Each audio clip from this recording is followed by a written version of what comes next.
তো বন্ধুরা, তো দেখো শীতকাল পড়তে না পড়তে আমি বানিয়ে ফেলেছি চাউমিন। তো ফার্স্টে চাউমিনটাকে ভালো করে সেদ্ধ করে নিয়েছিলাম, ডিমটাকে ঝুড়ো করে নিয়েছিলাম, চিকেনগুলো ভালো করে কুচি কুচি করে কেটে নিয়েছিলাম। আর এখানে সবজির মধ্যে নিয়েছিলাম পেঁয়াজ আর কাঁচা লঙ্কা। তারপরে কড়াইটাকে ভালো করে গরম করে ওর মধ্যে দিয়ে দিয়েছিলাম পেঁয়াজ কুচি আর কাঁচা লঙ্কা, যেটা আমি আগে কেটে রেখেছিলাম।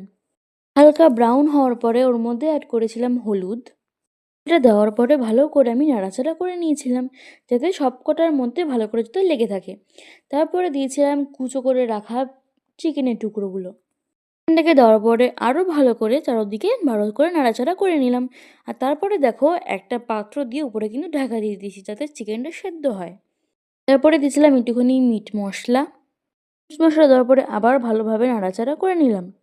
ভালোভাবে নাড়াচাড়া করার পরে দেখবে তেল ছাড়ছে, মানে চিকেনটা চারপাশে দেখবে তেল ছাড়ছে। তার তেল ছাড়ছে মানেই কিন্তু চিকেনটা ভালোভাবে সেদ্ধ হয়ে গেছে। আর তারপরে আগে থেকে সেদ্ধ করে রাখা যে চাউমিন ছিল সেটা কিন্তু ওর মিশ্রণের মধ্যে আমরা দিয়ে দিলাম।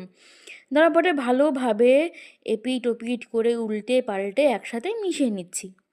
আর এই দেখো প্রায় মেশানো কমপ্লিট। ওর মধ্যে কিন্তু আরও কিছু জিনিস মিসিং। হ্যাঁ, এই দেখো ডিমের ঝুড়ি, যেটা কিন্তু আগে থেকেই করে রেখেছিলাম। তো এটা তো দেওয়া কমপ্লিট হয়ে গেল, ভালো করে এপিট ওপিট করে নাড়াচাড়াও করা হয়ে গেল। তবে একটা কথা বলি, ওখানে কিন্তু আমি লবণও ইউজ করেছিলাম। তবে কিন্তু সেই ক্লিপটা নিতে ভুলে গেছি। তোমরা হয়তো ভাবতে পারো যে এত কিছু বললো, এত মশলা বললো, নুন কেন বললো না? আরে বাবা, হ্যাঁ আমি নুন দিয়েছি, কিন্তু ভিডিওটা নিতে ভুলে গেছি।